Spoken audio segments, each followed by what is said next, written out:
Hello students, in our series Government Budget. In my previous video I have told you the structure of budget. Budget का structure बताया था मैंने आपको. Budget structure is all about the government receipts and government expenditures. कि सरकार को कहाँ से estimated पैसा मिलेगा और सरकार एक फाइनेंशियल ईयर में उस पैसे का बंटवारा डिफरेंट सेक्टर्स के लिए कैसे करेगी. Today we are going to discuss, I hope you have done those classification of receipts and expenditures, revenue receipts, capital receipts, revenue expenditure and capital expenditures. पर जब हम दोनों रिसीट्स को मिला देते हैं, हमारे पास दो तरह की रिसीट्स होती है. एक रेवेन्यू रिसीट्स होती है और एक कैपिटल रिसीट्स होती है. वो आपने पिछले वीडियो में देख भी लिया होगा.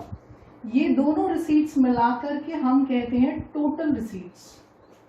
इसको हम टोटल रिसीट्स के नाम से जानते हैं. अब इसमें अगर आपको बजट रिसीट्स या टोटल रिसीट्स वर्ड दिखाई देता है तो उसके अंदर आपकी ये रेवेन्यू रिसीट्स और कैपिटल रिसीट्स दोनों शामिल हैं. सो इस बात का आपको ध्यान रखना होगा. Now come to the point, that is budget जो होता है वो कितनी तरीके का होता है, कैसा कैसा बजट होता है, इंडिया का बजट कैसा है. So let's see balanced budget. Balanced budget उस बजट को कहते हैं जो बजट जिसकी रिसीट्स, बजट रिसीट्स और बजट एक्सपेंडिचर्स इक्वल होते हैं. मीन्स उसके अंदर ना तो सरप्लस बचता है और ना ही कोई डेफिसिट होती है. जितना पैसा सरकार को रिसीट्स के थ्रू मिलता है, चाहे वो रेवेन्यू रिसीट्स हो या कैपिटल रिसीट्स. मैंने आपको कल बहुत सारे एग्जाम्पल दिए थे रेवेन्यू रिसीट्स के और कैपिटल रिसीट्स के. रेवेन्यू और capital receipts means the budget receipts are equal to budget expenditure, whether the expenditure is revenue expenditure or capital expenditure. Means जहां पर सरकार को मिलने वाले रिसीट्स उसके एक्सपेंडिचर के बराबर हो, उसे बैलेंस बजट के नाम से जाना जाता है. Second one is that is surplus budget. वैसे नाम से भी आपको पता लग ही रहा होगा कि सरप्लस बजट जिसमें बच जाता है हमारे पास, हमारी इनकम हमारे एक्सपेंडिचर से ज्यादा होती है तो हमारे पास सरप्लस बच जाता है. Same as with the government, कि गवर्नमेंट की रिसीट्स, उसकी इनकम जो है रेवेन्यू रिसीट्स या capital receipts are greater than budget expenditure. कि जितना खर्चा सरकार करती है उसके कंपैरिजन में सरकार की इनकम ज्यादा है. So government is having surplus budget. Government का वो बजट सरप्लस बजट कहलाता है. In India there is no balance budget, there is no surplus budget. India का बजट ना तो सरप्लस है और ना ही बैलेंस्ड बजट. इंडिया का बजट है डेफिसिट बजट. डेफिसिट बजट वो होता है जिसके अंदर सरकार के खर्चे उसकी इनकम से ज्यादा होते हैं. इंडिया में ऐसा ही है कि गवर्नमेंट के एक्सपेंडिचर्स उसके रिसीट्स, चाहे फिर वो उसको टैक्स से रिसीव होता हो या नॉन टैक्स रिसीट्स होते हों या नॉन टैक्स बहुत सारी फीस, फाइन, बहुत सारी रिसीट्स होती हैं. सरकार की वो सारी income receipts are less than the government expenditure. सरकार के खर्चे जो होते हैं उनसे कम होती हैं. So in India deficit budget is there. अब ये जो आपका डेफिसिट बजट है ना, इसको क्लासिफाई करके दिखाया गया है. हम इसको ना स्प्लिट करके पढ़ते हैं डेफिसिट को. आप लोगों को डेफिसिट का मतलब तो पता लग ही गया होगा, जब कमी होती है सरकार के पास पैसे की तो first of all I just would like to ask कि अगर कमी होती है, आपके पास पैसे की कमी होती है, तो how can you fulfil your needs? आप अपनी ज़रूरतों को कैसे पूरा करते हैं?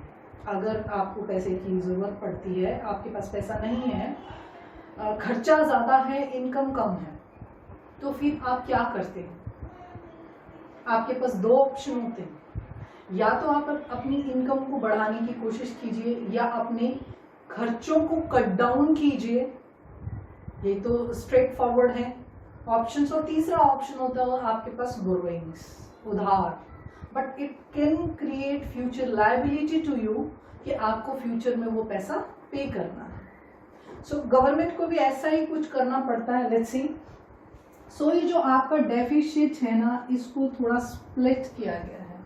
स्प्लिट किया मैंने। फर्स्ट वन इज आपका जो फर्स्ट है वो है रेवेन्यू डेफिसिट। अब इसको अलग अलग पार्ट्स में पढ़ेंगे हम। तो पहला जो डेफिसिट बनाया है वो है रेवेन्यू डेफिसिट। सी, रेवेन्यू डेफिसिट जो है वो रेवेन्यू रिसीट्स और रेवेन्यू एक्सपेंडिचर से रिलेटेड है। रेवेन्यू रिसीट्स के बारे में मैंने आपको बताया था, जिसके अंदर टैक्स और नॉन टैक्स रिसीट्स आती हैं।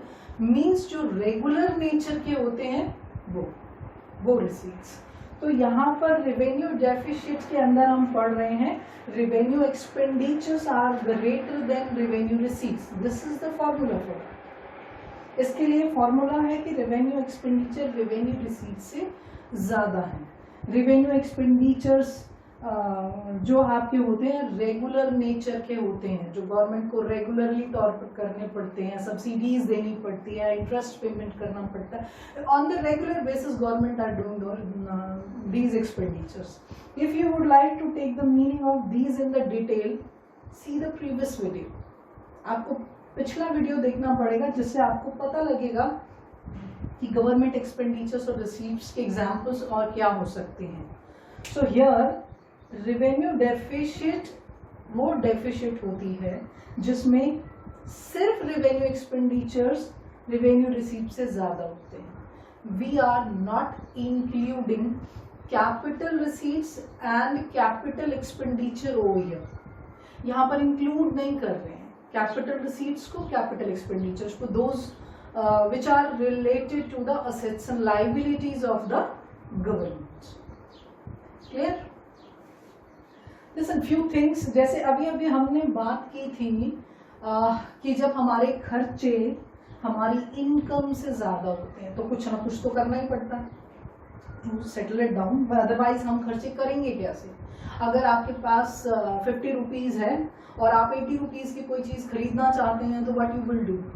कुछ तो मैनेज करना पड़ेगा ना आपको, या तो उधार लेना पड़ेगा या 50 रुपीज तक की चीज के लिए तक सीमित रहना पड़ेगा, कुछ ना कुछ तो करना ही पड़ेगा।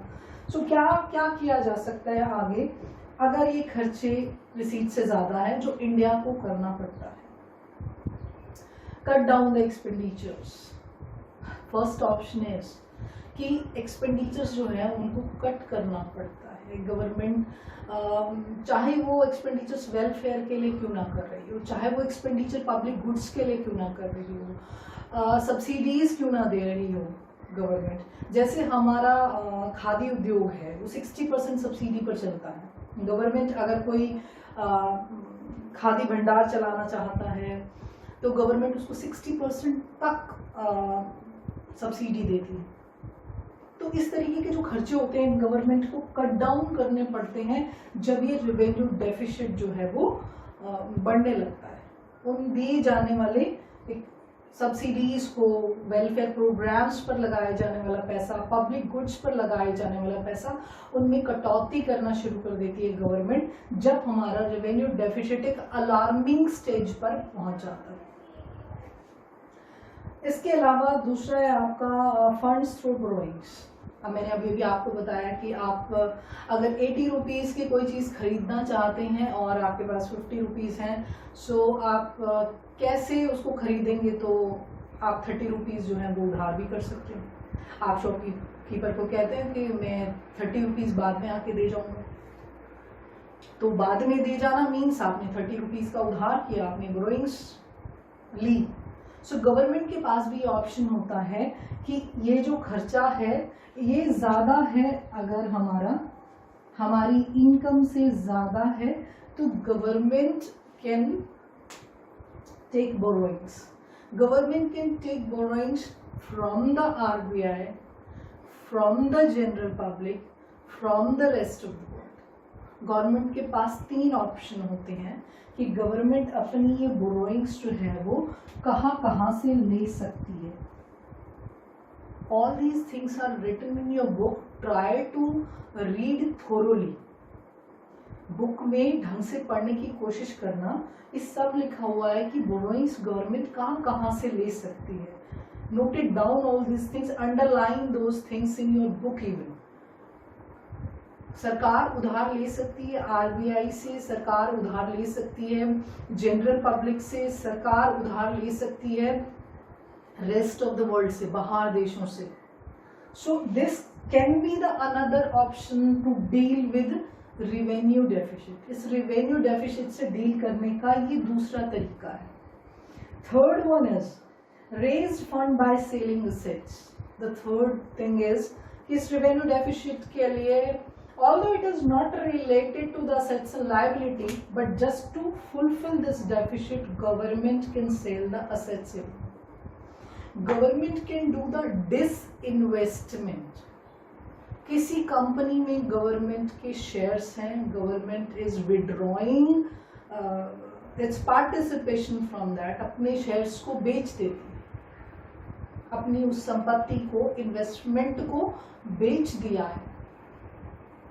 सो उसको बेचने से जो पैसा आएगा उससे भी रेवेन्यू डेफिसिट्स को फुलफिल किया जा सकता है.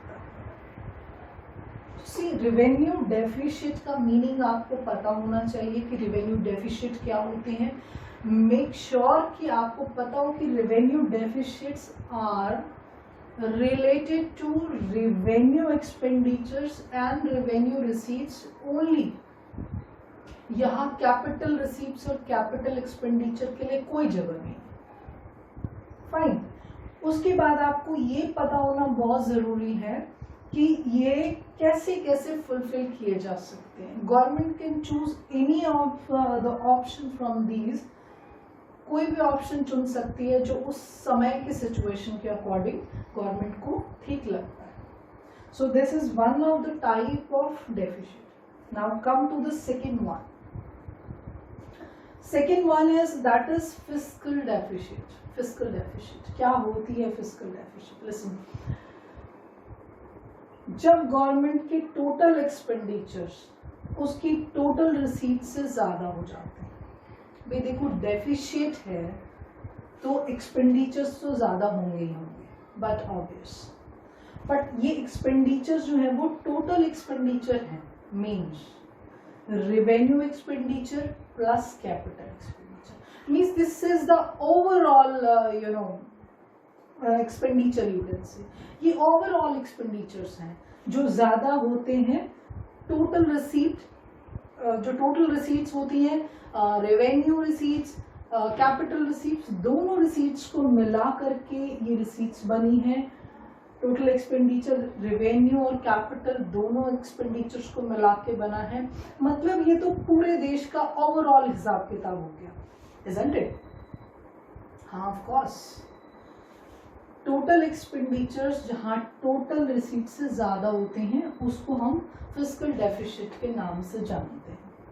पर आपको यहाँ पर एक बात बहुत अच्छे से ध्यान रखनी पड़ेगी कि ये टोटल रिसीट्स है, इसके अंदर बोरोइंग्स को शामिल नहीं करेंगे, अदर देन बोरोइंग्स. इस बात को आपको थोड़ा सा ध्यान से समझना पड़ेगा. लिसन, कल मैंने आपको टोटल रिसीट्स के अंदर आपका आता है revenue receipts and capital receipts. आप ये बताइए कि बोरोइंग्स किस कैटेगरी के अंदर आता है? उधार लेना, लोन लेना लाइबिलिटी क्रिएट करता है, तो ये कैपिटल रिसीट्स का हिस्सा हो गया. कि बोरोइंग्स अगर हम लेते हैं तो ये कैपिटल रिसीट्स की कैटेगरी में आता है. जैसे प्रीवियस वीडियो में हम बहुत सारे एग्जाम्पल्स को डिस्कस कर रहे थे कि ये पर्टिकुलर आइटम है, ये कौन से हेड के अंडर आता है। तो उसके अंदर हमने बोरोइंग्स को कैपिटल रिसीट्स के अंडर लिया था। तो जब हम टोटल रिसीट्स की बात कर रहे हैं तो टोटल रिसीट्स में तो हमारी रेवेन्यू रिसीट्स भी आती हैं और हमारी कैपिटल रिसीट्स भी आती हैं। तो ये बोरोइंग्स तो कैपिटल रिसीट्स के अंडर टोटल रिसीट्स में आना चाहिए, बट नहीं, यहाँ पर हम बोरोइंग्स को टोटल रिसीट्स में शामिल नहीं करते हैं when we are calculating fiscal deficit of the country.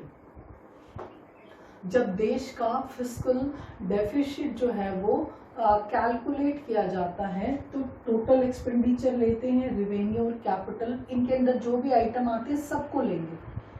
जब टोटल रिसीट्स पर पहुंचते हैं हम तो इसमें रेवेन्यू और कैपिटल दोनों रिसीट्स होती हैं, बट कैपिटल रिसीट्स का एक आइटम है which is borrowing will not be included over here because if we'll include the borrowings, अगर हम borrowings को यहाँ पर include कर लेंगे तो will not be able to calculate the deficit।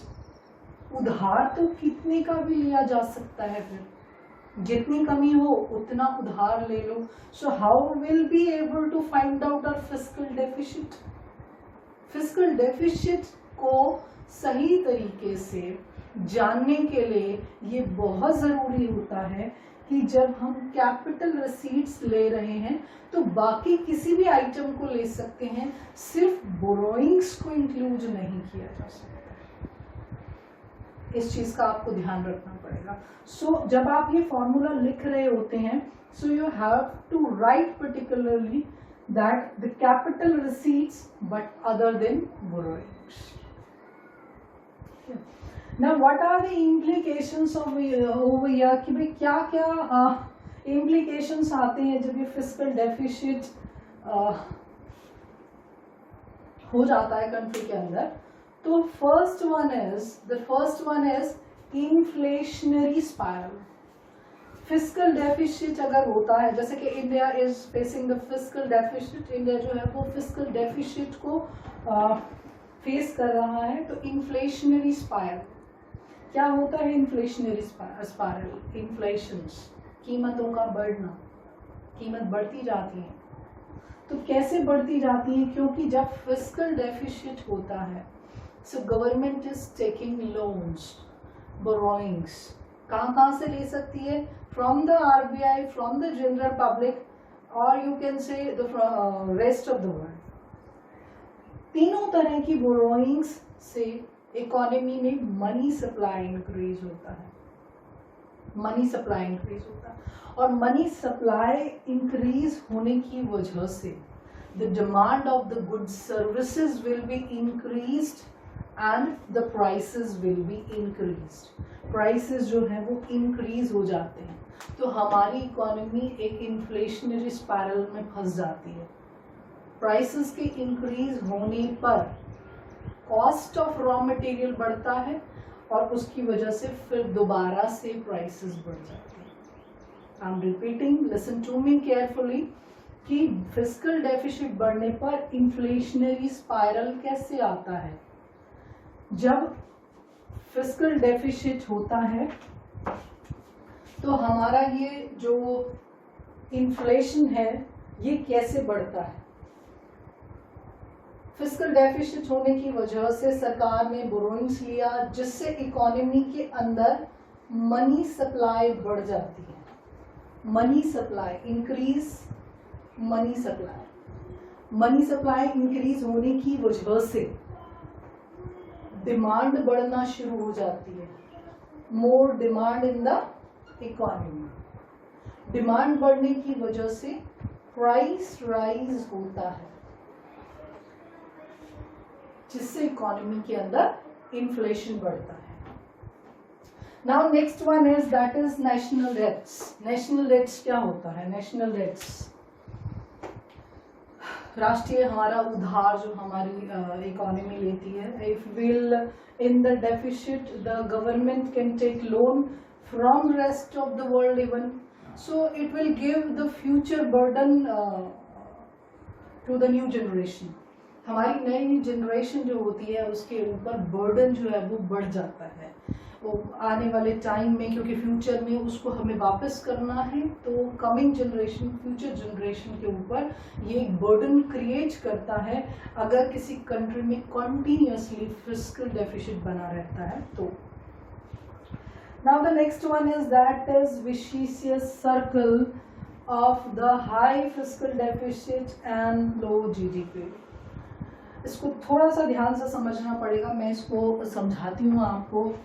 मैं यहाँ से थोड़ा सा इरेज कर देती हूँ, if you are done it.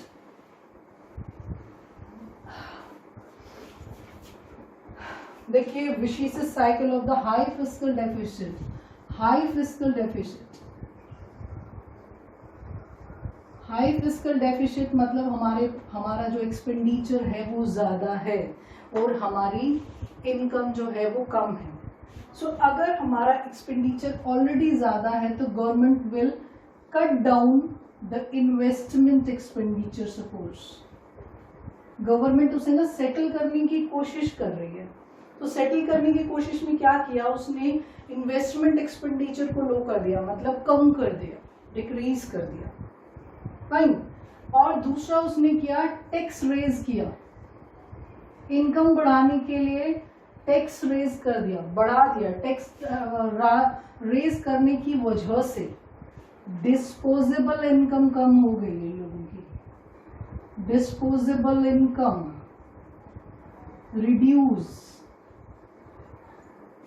Disposable income reduce हो जाती है। तो ये फिस्कल डेफिसिट की वजह से दो चीजें हुई कि एक तो इन्वेस्टमेंट एक्सपेंडिचर कम हुआ और एक कंजम्पशन एक्सपेंडिचर कम हुआ। मैंने आपको पहले भी बताया है कि दो तरह के एक्सपेंडिचर होते हैं किसी इकोनॉमी के अंदर, एक इन्वेस्टमेंट एक्सपेंडिचर होता है, एक कंजम्पशन एक्सपेंडिचर होता है, जो हम अपनी ज़रूरतें पूरी करने के लिए खर्चा करते हैं, उसको कहते हैं। तो हाई फिस्कल डेफिसिट की वजह से इन्वेस्टमेंट एक्सपेंडिचर कम हुआ, इन्वेस्टमेंट एक्सपेंडिचर कम होने की टैक्स रेज करने की वजह से आपका कंजम्पशन एक्सपेंडिचर कम हो गया। और ये दोनों ही एक्सपेंडिचर अगर कम हो जाते हैं सो ये दोनों इंडिकेट करते हैं लो जीडीपी की तरफ। एक तो लोग खरीद नहीं रहे हैं, ऊपर से इन्वेस्टमेंट एक्सपेंडिचर नहीं हो रहा, how can we generate a GDP generate नहीं होगा इकोनॉमी के अंदर। और अगर ये जीडीपी लो रहता है तो इनकम कम है, less national income of the country, देश की इनकम जो है वो कम रहेगी। So again fiscal deficit will be more in the economy. तो ये तो एक ऐसा विशेष सर्कल है, साइकिल है जिसके अंदर हमारा देश फिलहाल फंसा हुआ है। मतलब in India this is the situation, हम फिस्कल डेफिसिट पर हैं। फिस्कल डेफिसिट बहुत ज़्यादा हो जाता है हमारा। फिस्कल डेफिसिट को आप दूसरे तरीके से कह सकते हो, इसका दूसरा नाम बोरोइंग्स ही होता है, उधार। अगर हमारा उधार बहुत ज़्यादा बढ़ जाता है तो हम चीज़ें सेटल डाउन करने के लिए अपने इन्वेस्टमेंट एक्सपेंडिचर्स को कम करने की कोशिश करेंगे, टैक्स को बढ़ाने की कोशिश करेंगे, जिससे लोगों की डिस्पोजेबल इनकम जो है कम होने लगेगी, living standard of the country will be reduced. जब ये इन्वेस्टमेंट एक्सपेंडिचर, कंजम्पशन एक्सपेंडिचर दोनों कम हो जाते हैं तो जीडीपी जो है वो लो हो जाता है। और इस जीडीपी के लो होने से नेशनल इनकम हमारी कम हो जाती है और इनकम कम होने की वजह से हम दोबारा से डेफिसिट पर आ जाते हैं। डेफिसिट कब होता है? जब इनकम कम होती है। सो हमारी इनकम जो है वो कम हो जाएगी and again will get the deficit. So इसको थोड़ा सा ध्यान से मैंने समझाया, यहाँ भी पढ़ने की कोशिश कीजिएगा, अपनी बुक में भी पढ़िएगा, you will definitely understand this, but this is very important point over here to understand. Next one is crowding out है, crowding out, crowding out, crowding out means अगर गवर्नमेंट का फिस्कल डेफिसिट बना रहता है तो गवर्नमेंट अगर finance market से, financial market जो होता है, अगर उससे उधार लेती है और कंटिन्यूसली ऐसा कर लेती है, so government is private sector जो है उसकी अपॉर्चुनिटीज को ले रही है, गवर्नमेंट उसकी अपॉर्चुनिटीज को कम कर रही है, प्राइवेट सेक्टर के लिए फंड्स की कमी बना रही है गवर्नमेंट। अगर गवर्नमेंट ही उधार लेती रहेगी तो प्राइवेट सेक्टर कहाँ से उधार लेगा? तो अगर फाइनेंशियल डेफिसिट बना रहता है तो गवर्नमेंट जो है उधार लेती है, तो प्राइवेट सेक्टर के लिए फाइनेंस मार्केट में फंड्स की अवेलेबिलिटी कम हो सकती है। And the last one is erosion of credibility. अगर हम कॉन्टिन्यूसली दूसरे देशों से उधार लेते रहेंगे तो हमारी, और अगर वापस नहीं कर पा रहे हैं टाइम पर, तो हमारी क्रेडिट रेटिंग जो है वो कम हो जाती है। क्रेडिट रेटिंग कम होने पर हमारे यहाँ पर ग्लोबल इन्वेस्टर्स जो होते हैं ना, वो लेस इंटरेस्टेड हो जाते हैं हमारी कंट्री में, और एफडीआईज में कमी आती है, फॉरेन एक्सचेंज हमारे लिए बढ़ जाता है, मतलब फॉरेन करेंसीज हमारे लिए महंगी हो जाती हैं, जिसकी वजह से इंपोर्ट्स बढ़ जाते हैं।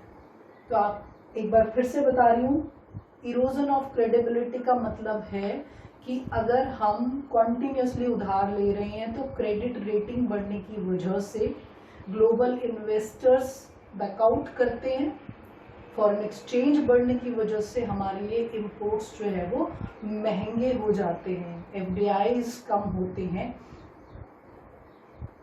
Clear? So these are the implications of the fiscal deficit. Revenue को कैसे सेटल डाउन करना होता है, कैसे fiscal deficit, but India is facing the deficit budget. तो आपको इन सबको बुक के अंदर अच्छे से पढ़ना है, and try to make your own notes like that to clear all the points. Thank you students.